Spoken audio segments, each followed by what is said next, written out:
Bonjour à tous, Loïc Leclerc, votre analyste pour belgianinvestor.be. Voici la mise à jour en vidéo de mon avis en swing trading pour l'or.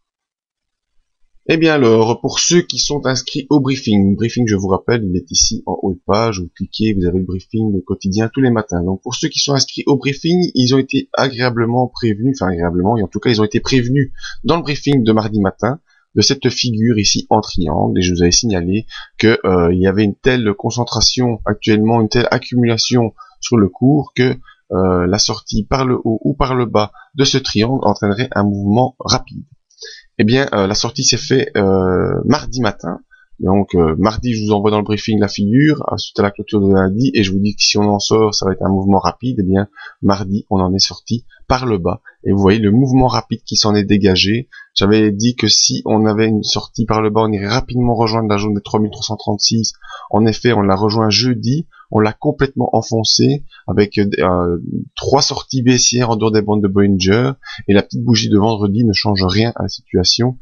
C'est un petit rattrapage technique face à cette grosse bougie de jeudi, mais actuellement on est toujours dans cette grosse phase baissière, phase très très puissante, qui aura des conséquences également sur le point de vue du moyen et du long terme s'il en est, et je réécrirai suite à l'article que j'avais déjà fait sur ProAT la suite de mon avis moyen terme sur l'or. En tout cas en court terme on est face à cette impulsion baissière puissante, qui pourra, à mon avis, début de semaine, connaître un rebond en direction de la bande de Bollinger inférieure vers les 1300 $, mais je m'attends pas à un gros retournement aussi.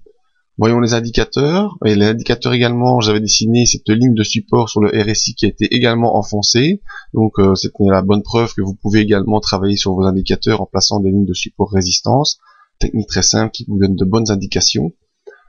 Également, j'avais tracé ces lignes de support résistance sur le MACD qui ont été enfoncées de manière précoce ici, et on avait également ce triangle sur le MACD, vous voyez ici ce triangle qu'on pouvait dessiner. Donc on était face à un triangle qui était avec une attente de sortie. La sortie également s'est faite par le bas et suivie par cette grosse accélération baissière sur le MACD également. Donc voilà, alors impulsion baissière puissante, je vous avais déjà dit, l'objectif il est ici, vers les 1180-1200, ça c'est l'objectif moyen terme, et il semblerait qu'on connaisse ici un nouveau coup d'accélération, comme ce fut le cas avec cette grosse accélération ici qu'on a connue, je vais vous la raccourcir un peu.